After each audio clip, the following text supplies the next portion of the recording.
Sound take 7 action. आपके पास आता हूं, प्रश्न का जवाब दीजिए। आखिरकार किस गेम प्लान की राहुल गांधी बात कर रहे हैं? क्योंकि इससे पहले वो 15 मार्च 2023 को यूरोप और अमेरिका को कह चुके हैं कि भारत के लोकतंत्र को आके वो बचाए। वो एक तीसरे देश को, चौथे देश को दूसरे देश को कह रहे हैं कि भारत के लोकतंत्र को आके बचाए। ये तो आपकी निष्ठा बची है भारत के लोकतंत्र के अंदर। आपके नेता विदेशी धरती पर जाके उनको कह रहे हैं कि हमारे लोकतंत्र को बचाओ। अभी बदत है भाई, अभी बदत है, अभी किया ना, अभी बदत है। अमीश भाई कहते हैं ना कि जलते घर को देखने वालों, फूस का छप्पर आपका, ये आपके लिए कह रहा हूं। और आपके पीछे तेज हवा है और मुकद्दर आपका है। और उसके कत्ल पे मैं भी चुप था, अब मेरा नंबर आया और मेरे कत्ल पे तुम भी चुप हो, अगला नंबर आपका है। अपने दिल पर हाथ रख के कह दो कि कौन देशभक्त है और कौन देशद्रोही है। आज की डेट में लद्दाख में जिस तरीके से हजारों युवा निकल रहे हैं और अपनी भूमि बचाने के लिए निकल रहे हैं, आप उनको देशद्रोही कह रहे हैं और उन लोगों को आप देशभक्त कह रहे हैं जो क्या नाम 2020 में अप्रैल के बाद जिनके रहते हुए, जिनके राज में चीन हमारे यहाँ अतिक्रमण कर रहा है। एक बात। दूसरी बात, आप वोट चोरों का साथ दे रहे हैं। जिन वोट चोरों को गद्दी छोड़नी चाहिए थी, जो वोट का कंप्रोमाइज कर रहे हैं, जो एक संवैधानिक संस्था के साथ मिलकर के एक बाकायदा एक संस्थागत बेईमानी कर रहे हैं, उनके खिलाफ अगर मास मोबिलाइजेशन नहीं होगा तो क्यों नहीं होगा? और राहुल गांधी ने क्या गलत कहा? कौन सा मास मोबिलाइजेशन? अमेरिका और यूरोप से मदद लेकर होगा। आप अमेरिका, यूरोप, बांग्लादेश से मदद लेना चाहते हैं। अरे बीच में काहे बोलते हो भाई? मेरे 50 सेकंड तो हो जाए। मैं आपको और 50 सेकंड दे दूंगा। आपने बोला, आपने सीधा लद्दाख की बात करी, मैंने तो लद्दाख की बात ही नहीं करी। मेरा सीधा सवाल आपसे ये है, विदेश से सहारा लेकर भारत को डिस्टेबलाइज करना चाहते हैं, ऐसा बीजेपी का आरोप है सीधे तौर पर। ये चुप कर बे कुत्ते। ये कब कहा था? फाइनेंशियल टाइम्स में लिखा है भाई। फाइनेंशियल टाइम्स में आर्टिकल पढ़ते नहीं राहुल गांधी। ये इंटरव्यू राहुल जी देते हैं, पढ़ते भी नहीं कांग्रेस वाले।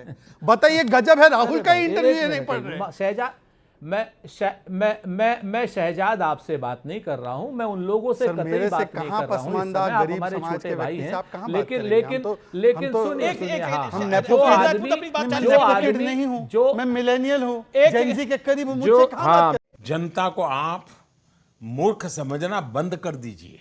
इस अच्छा, मेरा निवेदन है, एक सेकंड ओके, हम लोग नेपोटिस्ट की बात में बाद में करूंगा। सुरेंद्र राजपूत बोलिए प्लीज। नहीं, हाँ, हम लोग फेंकू भी नहीं है शहजाद। आप छोटे भाई हो हमारे। हम लोग ना फेंकू है ना तड़ी पार है, तो हम कहां आपसे बात कर सकते हैं? हम लोग उस आदमी से कतई बात नहीं कर सकते जिसने पूरे बिहार के झा लोगों को गालियां दी थी। हम कैसे बात कर लें? हम उन लोगों से कतई बात नहीं कर सकते जो लोग बिहार में नरेंद्र मोदी जी की मां के खिलाफ गाली के नाम पर पूरे बिहार बंद में जिन लोगों ने पूरे बिहारियों को मां की गालियां दी, और जिन्होंने मेरी मां को गाली दी थी प्रेम शुक्ला ने, उसके खिलाफ ना नरेंद्र मोदी ने माफी मांगी। हम लोग उन जैसे महाराजा लोगों से कहां बात कर सकते हैं? और बिल्कुल शहजाद, आपने सही कहा, बिहार के झा लोगों से आप लोग नहीं माफी मांगेंगे और बिहार का झा इस बार आपको बताएगा, तो कहां बात कर सकते हैं? हम तो अमित देवगन जी से पूछ रहे हैं, इतने बड़े प्रख्यात पत्रकार, कि भाई कब आपने जो है ये बात कही राहुल गांधी ने? और जब ये राहुल गांधी जी ने बात कही तो क्या नरेंद्र मोदी जी की इतनी कायर, कमजोर, निकम्मी सरकार थी कि उन्होंने FIR नहीं करी? उन्होंने गिरफ्तार नहीं किया राहुल गांधी को? वो इंतजार करते रहे कि अमीश देवगन इस मुद्दे को उठाएंगे, 7 बजे आर पार के शो में उठाएंगे, शहजाद भाई हमारे छोटे भाई आएंगे, यहां पर वो निपो किड की बात करेंगे, वो अपने नरेंद्र मोदी जी को फेंकू कहलवाएंगे, अमित शाह जी को तड़ी पार कहलवाएंगे। 3 साल पहले प्लानिंग की थी क्या? ओके, ये बात 15 मार्च 2023 को करी गई थी। मैं, अगर आप चाहेंगे, मैं इसका वीडियो भी आपको दिखा सकता हूं। यूरोप और अमेरिका में लोकतंत्र के रक्षक इस बात से बेखबर क्यों हैं कि भारत में लोकतंत्र का एक बड़ा हिस्सा नष्ट हो चुका है। मैं आज पर आता हूं, इस हफ्ते की बात पे आता हूं। राहुल गांधी अंग्रेजी में क्या कहते हैं? राहुल गांधी कहते हैं, India's democracy is under the siege from systematic vote rigging, and Congress party's strategy is to challenge the integrity of India's electoral system by the building public pressure. We are playing the game. The whole point is this. Surendra Rajput ji, Surendra, the whole point is this. We are playing the game of mass mobilization. ये कौन सा घिनौना खेल खेल रहे हैं आप लोग, जिसमें आप मास मोबिलाइजेशन करना चाहते हैं? That's my question, and these are not my words. These are words of Sri Rahul Gandhi, the honorable LOP अरे आराम, of this आराम, nation. आराम, आराम, Please answer आराम। this. चूतिया नहीं लग रहा है, चटक चूतिया लग रहा है। Sir, ए अमीश भाई गले का नस फट जाएगा इतना बिल्कुल जोर नहीं से फटेगा बोलिए। सर, चिंता ना आराम करिए। से रहिए यार, आप तो दोस्त आदमी हैं। मैं बिल्कुल दोस्ती, मैं तो आपके साथ दोस्ती निभा रहा हूं, सवाल पूछ रहा हूं, इतना सरल राहुल गांधी जी की बात ही रख रहा हूं। भाई रुको, इतना मत बात करो महाबली। जब सवाल का जवाब भी तो सुन लो। हम राहुल गांधी जी के एक एक शब्द के साथ हैं, और जो लोग पब्लिक प्रेशर को घिंगोना अपराध कहते हैं, उन लोगों को देशद्रोह के आरोप में जेल जाना चाहिए। देश में लोकतंत्र का दबाव ही, पब्लिक का दबाव ही, इंडियन डेमोक्रेसी की जो सीजर है, जो भारतीय जनता पार्टी ने और चुनाव आयोग ने एक दूसरे से मिलकर के कर रखा है, जिसमें वोटों की चोरी की जा रही है, संस्थागत रूप आप से कह रहे हैं, किसी कोर्ट ने नहीं बोला, मैं फिर कह रहा हूं, किसी कोर्ट ने नहीं बोला, ये कांग्रेस का है। पहले आप बोलते थे ईवीएम भी गड़बड़ है। एक मिनट, मैं तुम्हें अभी समझाता हूँ। वो कह रहे पहले आप ईवीएम में गड़बड़ को कहते थे, अब इसको मैं कहता हूं। शहजाद भाई, हाँ शहजाद भाई, जब हम भाजपा वाले ईवीएम में गड़बड़ को कहते तो हमारे साथ रहते थे, भाजपा की ऐसी तैसी नहीं, कतई नहीं, मैंने कभी नहीं बोला। आप मेरा स्टेटमेंट प्रोड्यूस करो। अरे पर मेरे नाम से आप बीच में ना बोले ना, आप उनकी टर्न में ना बोले। क्या है ये मजाक? ओके, मेरा मैं देखिए, मेरी रिक्वेस्ट को फॉलो करिए। ओके, मेरा शो ऐसा नहीं है कि सब बीच में बोले। ओके, अब मैं भी बोलूंगा शहजाद, आप प्रमाणित करो। तो दो बातें बड़ी साफ है। जिस वक्त वोटों में रिगिंग पुराने टाइम पे हो रही थी, उस वक्त भारतीय जनता पार्टी क्या घुइयां छील रही थी? आज की डेट में वोटों में रिगिंग हो रही है, राहुल गांधी लगे हैं ना प्रतिपक्ष के नेता की तरीके से, क्या नाम, वोट चोरों और वोट डकैतों का पर्दाफाश करने में। कहां थे आपके नेता उस वक्त, जिस वक्त अगर वोटों में जो चोरी हुई थी, चाहे बिहार में हुई हो, चाहे यूपी में हुई हो, चाहे जहां पर भी आप नाम ले रहे हो, आपके नेता क्या घुइयां छील रहे थे उस वक्त? क्या कर रहे थे आपके नेता? अटल बिहारी वाजपेयी, लाल कृष्णवानी, कुशाभाऊ ठाकरे, सरदार आंग्रे, विजयाराजे सिंधिया, के.आर. मलकानी, क्या कर रहे थे? और आप बताओ हमको, आप लोग लोकतंत्र के रक्षक ही नहीं हो, लोकतंत्र के भक्षक हो। उस वक्त आप लोग, वाह, पहली बॉल में सिक्सर। आप सुरेंद्र राजपूत, अब सी बोला हाँ तो वही क्या नाम, शहजाद भाई, जिस तरीके से आप जेंसी की बात कर रहे हैं, उसी तरफ से आपने झा 1 और झा 2 की भी बात की थी। और बिहार का जवाब, बिहार का नौजवान, मैं तो बोल रहा हूं कि बिहारियों को टॉयलेट क्लीनर बोला, उसको बोलो ना। अब बिहारियों को टॉयलेट क्लीनर अभी रुकिए ना, अभी रुक टॉयलेट जाइए, क्लीनर बोला है, सब बिहार वाले बोलो ना उस बताएंगे पे आपको। एक बार और तो रही बोलो। बात महाराष्ट्र की, अब इसका फीडर नहीं डाउन करोगे। अरे आपका करियर पेड़ हो गया, जब डाउन हो गया। महाराष्ट्र की बात जब कही, तो वो हाई कोर्ट में अभी कुछ नहीं, हमारा कुछ डाउन नहीं होगा। शहजाद भाई चिंता मत करो, आपका ही सब डाउन होना। अब आप तो वोट चोरी में भी, डकैती में भी पकड़े गए, चोर भी हो, डकैत भी हो, और कुछ दिनों बाद तुम देशद्रोही भी हो जाओगे। अभी चिंता मत करो। तू समझा? हाँ, नहीं तू समझा नहीं। अभी ऐसा है, महाराष्ट्र में अभी सेकंड। जो हमारी 99 पिटीशन पेंडिंग है ना हाई कोर्ट में, आप जो एक पिटीशन जो आपकी भारतीय जनता पार्टी के कार्यकर्ता की थी, उस पर जो हाई कोर्ट ने निर्णय दिया है, हमारी 99 पिटीशन पेंडिंग है वहां पर, और किसी पर भी आप लोग वहां पर फैसला प्रकाश नहीं आंबेडकर आने हमारा देंगे। कार्यकर्ता आने वाले बन गया। समय में बाबा साहब आंबेडकर जी के परिवार को तो छोड़ दो। आने वाले समय में अब क्या हो गया है अमित देवगन आपको?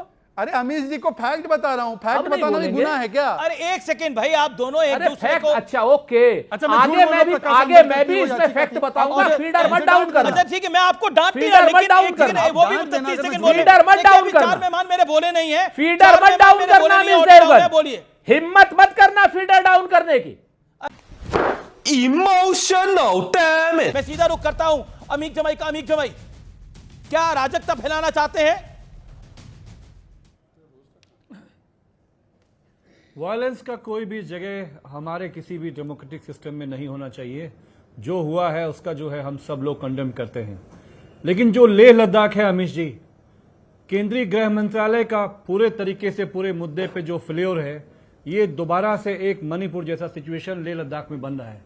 लेह लद्दाख भारत का शहरक कहा जाता है, शहरक समझते हैं, उसके ऊपर ठीक चाइना आके वहां पे बैठ चुका है।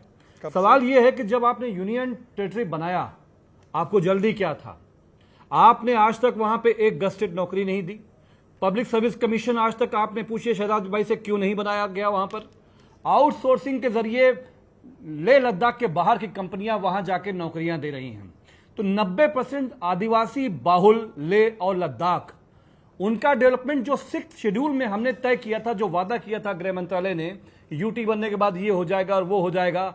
भाई अगर आदिवासी 90% चाहते हैं, वो नहीं चाहते कि उत्तराखंड जैसी आपदाएं उनके लिए लद्दाख में आए।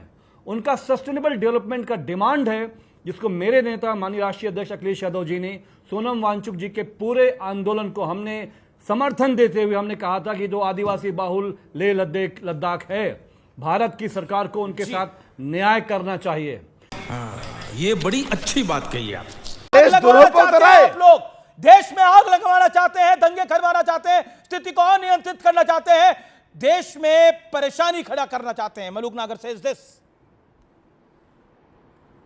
वाह क्या एक्टिंग कर रहा है, वाह क्या एक्टिंग कर रहा है। देखिए, मलूक नागर जो मर्जी कहें, देश का एक इतिहास रहा है और जब भी ये डिमांड्स रही हैं सेपरेट स्टेटहुड की, बहुत बार जो सिटीजन्स हैं वो वायलेंट हुए हैं। हमने झारखंड के केस में देखा, जब जॉइंट बिहार टूटा, जॉइंट आंध्र प्रदेश जब टूटा, तेलंगाना बड़ा वायलेंट स्ट्रगल हुई। ये अराजकता क्यों चाहते हैं पूरे देश में? उत्तर प्रदेश से अलग होकर के, एक मिनट सुन तो लीजिए, सुनिए, हम कोई अराजकता अरे नहीं चाहते। देश के खिलाफ क्यों बोलते हो? शांति। ऐसी बात क्यों बोलते हो जो देश के खिलाफ जाए? ऐसी बीच में ना बोल। मलूक नागर जी 30 सेकंड सुनिए, फिर उत्तर दीजिए आप। तो ये देश का इतिहास, 3 राज्य मैंने आपको कोट करे, हमारी समस्याएं रही हैं, मणिपुर में भी रही हैं, नागालैंड का अकॉर्ड था, मोदी साहब ने जाकर के साइन किया, वहां शांति बहाल हुई है। तो जब एक बड़ा देश होता है, डाइवर्स देश होता है, ये समस्याएं आपकी आती रहेंगी। लेकिन इसको कहना कांग्रेस ने करवाया, राहुल गांधी ने कराया, 2014 के बाद से ही सोनम वांगचुक जो है वो बीजेपी के ब्लू आइड बॉय थे।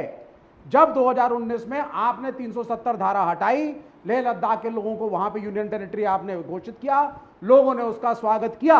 लोग चाहते थे एक कदम और आएगा, हम लोगों को कश्मीर और जम्मू के लोगों के अधीन नहीं रहना पड़ेगा, लेकिन आपने वादा तोड़ा। अच्छा, एक 2020 में आपने घोषणा मेरे को जानता नहीं है। To the prime opposition party Congress party. मतलब सपा नहीं है? नहीं, सपा भी है। नहीं, don't trap me Shehzad, don't trap me on this. लेकिन Sapa is also important party, but prime opposition party I say prime opposition party is Congress, and that's ये है, ये सच है, सत्य और तथ्य। ओके, मेरा सवाल ये है आपसे सुरेंद्र राजपूत।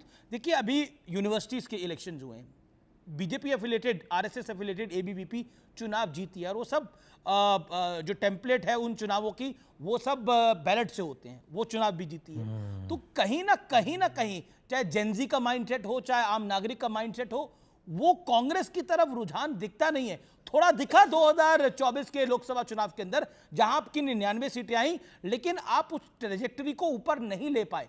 अपनी कमियां ढूंढने की बजाय आप कह रहे हैं कि वोट चोरी हुई है, और बीजेपी का आरोप है कि अराजकता आप पूरे देश में फैलाना चाहते हैं। इससे मेक योर पॉइंट।